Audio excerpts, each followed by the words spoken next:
Bonjour, இன்னைக்கு 20 VA Thermil Van Kath.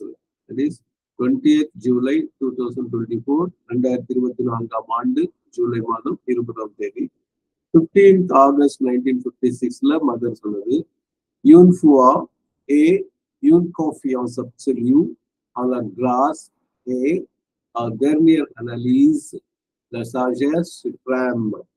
15 août 1956. யூன்ஃபுவா அந்த அப்சல்யூங்கிறது யூன்ஃபுவாக்கும் பொருந்தும், கான்ஃபியான்ஸுக்கும் பொருந்தும். ஃபுவா நம்ம ரொம்ப நாளா பார்த்துக்கோம். ஃபுவானா ஃபெய்த். ஸோ அது எப்படி படிக்கணும்னா an absolute faith. யூன்ஃபுவா அப்சல்யூ. ஏன்னா அண்ட் யூன் கான்ஃபியான்ஸ் அப்சல்யூ.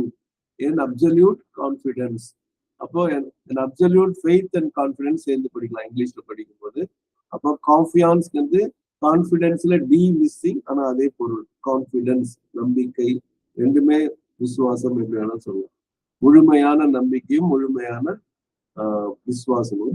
ஆலா கிராஸ், அதாவது இந்த கிரேஸ், அருளில் தெய்வ அருளில் முழுமையான நம்பிக்கையும் விசுவாசமும் இருந்தால், அது ஏங்கிறது ஈஸ் அந்த இடையில இருக்கிற ரெண்டு கமாக்கு இருக்கிறத விட்டுட்டு நம்ம படிச்சோம்னா la sagesse suprême.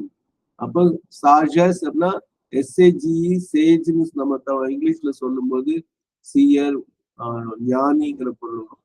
சாஜஸ் அப்படின்னா ஞானம், சேஜ்னா ஞானி, சாஜஸ்னா ஞானம் அப்படிங்கிற பொருள் வரும். இப்போ இங்கிலீஷ்ல விஸ்டம் சொல்லுவோம். சுப்ரேம்ங்கிறது சுப்ரீம் தான். அந்த அது பேர் சிர்காம்ஃப்ளெக்ஸ். அந்த ஆக்சன் பேர் சிர்காம்ஃப்ளெக்ஸ். தொப்பி மாதிரி கவுத்து போட்ட மாதிரி இருக்கிறது. அதை வந்து நம்ம வந்து ஆக்சான் கிராஃபுக்கும் அதுக்கும் வித்தியாசம் கிடையாது. அப்போ வந்து சுப்ராம் அப்படின்னு படிக்கும். சுப்ராம் அப்படின்னு வரும். ஸோ லா சாஜஸ் சுப்ராம். நடுவில் இருக்குது dernière analyse.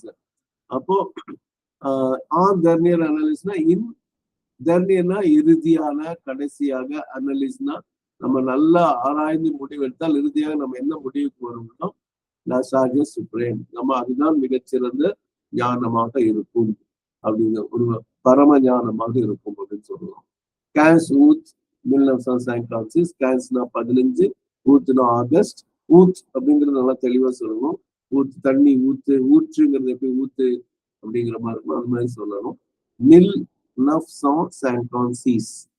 Une foi et une confiance absolue à la grâce et en dernière analyse la sagesse suprême.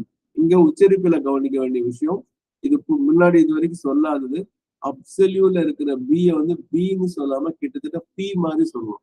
அப்சல்யூ, கான்ஃபியான்ஸ் அப்சல்யூ. அது வந்து ஒரு மெத்தட். அது அந்த ஞாபகம். சில இடத்துல டி வந்து டி மாதிரி வரும், டி வந்து டி மாதிரிலாம் வரும்.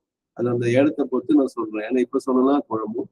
அதே மாதிரி அனலீஸ்ல ஜெட் பிட்வீன் டூ வவல்ஸ். ஒய் வவல்ல நமக்கு தோணும் அது நீண்ட இ, நெடில் இ மாதிரி தான். ஈயோட 3 மடங்கு நீட்டமானது. கிரக்ங்கிறது டபுள் இ. அப்ப ஈங்கிறது தான் அங்க இருக்கனால அனலீஸ் அப்படின்னு சொல்லுவோம். நினைவு கொள்ளுங்கள். இதோடு நம்ம நிறைவு செய்வோம். நன்றி. அன்னை ஸ்ரீ அரவிந்தருக்கு நன்றி, வணக்கம். அனைவருக்கும் நன்றி, வணக்கம்.